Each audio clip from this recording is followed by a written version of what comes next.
This girl with an innocent and sweet appearance is actually a toad. Beneath her beautiful exterior lies deadly poison. But strangely, while her entire family possesses striking good looks, her mother suffered severe disfigurement. That night, her grandmother picked up a red-hot branding iron and pressed it against the girl's face. A few days earlier, a group of young people were cycling during a break and broke away from the group and rode alone on a narrow path. She accidentally hit an obstacle and fell. Jack caught up and immediately helped enough. It turned out he had secretly admired her for a long time. This moment presented a once-in-a-lifetime opportunity. Jack mustered his courage to confess his feelings, only to be rejected on the spot. She seemed terrified, urging Jack to leave and never come near her again. Suddenly, excruciating pain surged through her body. Jack thought she'd injured herself and moved to comfort her, only to find his hands covered in slime.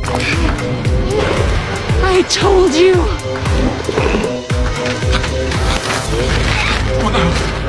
What's happening? Meanwhile, Nick tried calling Juliet several times, but still couldn't reach her. He could only vent his frustration to Tom.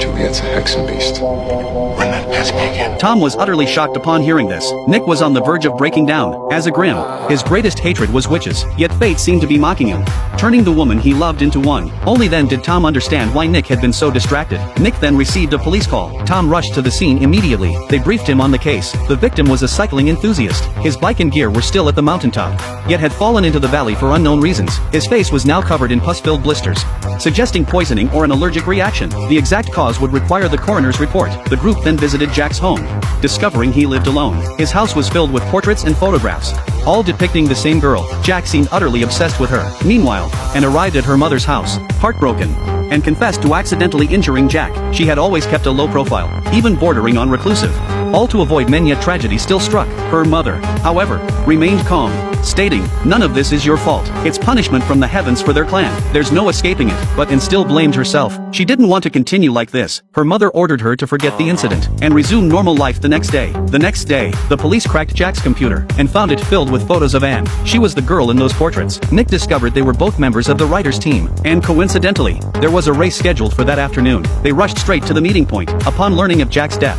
the team members were shocked. From their accounts, Jack had chased after Anne yesterday, but today, none of them had shown up, though kind-hearted, and kept to herself. Just then, the police called with the coroner's report. Jack had died of cardiac failure caused by a potent toxin, but strangely, this toxin existed only in frogs. Specifically, a rare species found only in Colombia, and it was an exceptionally deadly poison. A single drop could kill an elephant. They immediately went to the bike shop where Anne worked. Seeing the police arrive, Anne left nervously, but Nick called out to her. Nick told her about Jack's death, and appeared shocked and said, Jack had chased after her yesterday to confess his feelings. She had rejected him on the spot and left. She knew nothing of what happened afterward. Nick knew it couldn't be that simple. He then mentioned the frog's deadly poison, hoping to provoke a reaction from Anne and see if her emotions would trigger a transformation. But the attempt clearly failed and was visibly shaken. Yet no transformation occurred. Nick began to doubt his own judgment. Perhaps Anne wasn't the killer after all.